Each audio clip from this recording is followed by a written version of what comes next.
La collection de mobilier en marqueterie de bois, label endormi. Nous avons donc fait feu de tout bois pendant 2-3 ans pour réaliser 5 pièces. Je vais commencer par vous présenter donc les 2 pièces qui est une collaboration avec Benjamin Grain-d'Orge. Comme vous le savez, Benjamin et moi on a une manière très particulière de travailler, très lente pour arriver à un dessin parfait. Nos pièces sont très scénarisées. Et donc là, il s'agissait de prendre le graphisme d'une peau de reptile. Puis il y a eu le bahut, Cloud in Chest, où là, le scénario était un nuage pixelisé qui s'arrêtait dans une barrière. Et donc, cette pièce, elle a été acquise par le Musée des Arts Décoratifs. Elle est dans ses collections permanentes. On est exposé à côté de pièces comme celle de Royer, donc nous sommes un peu fiers.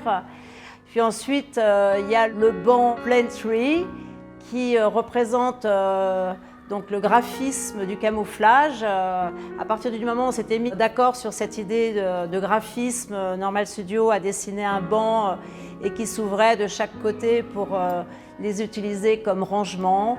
Et il y a eu la table Black Snake, où là l'idée m'est venue un jour où j'étais dans les encombrements derrière un cul de bus. C'était l'année du serpent en Chine. Et là, dès le lundi, j'appelle Silverio Piquet, je lui dis on va faire un serpent qui rampe sur une table.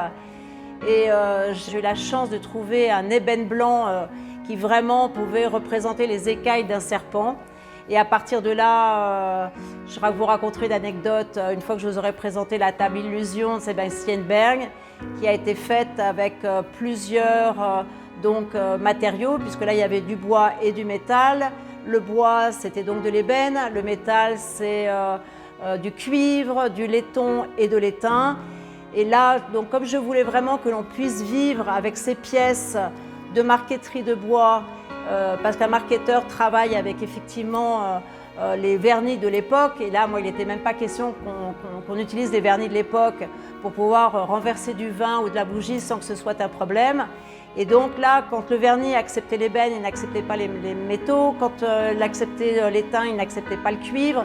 Quand on a verni, on a dû repolir, vernir, repolir. Et à chaque fois, il y avait des particules d'étain qui allaient se déposer partout.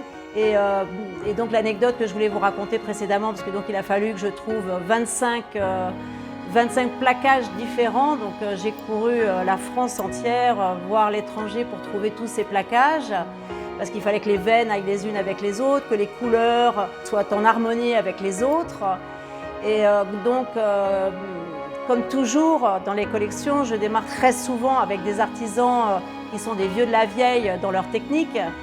Et malheureusement, ils partent souvent à la retraite une fois le prototype réalisé. Donc pour moi, heureusement, j'ai suivi tous les écueils dans lesquels ils étaient tombés au moment des prototypes, pour ensuite, quand un plus jeune vient reprendre les pièces suivantes, je sais tous les écueils dans lesquels celui-ci ne doit pas tomber. Par exemple, quand le serpent le marketeur a dessiné sa marqueterie, il a dessiné sa marqueterie dans le sens du plaquage, mais ce qui n'allait pas du tout, puisqu'en fait donc le plaquage était en ligne droite, alors que moi il me fallait un serpent qui tourne, donc il fallait que le plaquage tourne aussi. Donc il a fallu refaire jusqu'à ce que mon serpent tourne correctement. Et écoutez, cette collection a eu un grand succès. Déjà effectivement parce qu'une pièce acquise par le Musée des Arts Décoratifs dans ses collections permanentes, c'est quand même une belle récompense.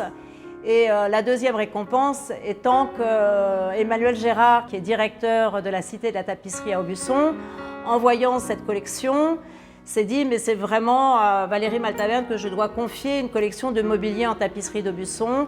Et ça a été 2 grands savoir-faire français que j'ai eu énormément de plaisir à travailler et qui font partie de l'histoire, je dirais, du XXIe siècle pour justement le côté novateur des savoirs français les plus anciens que j'ai vraiment amenés dans le mobilier contemporain.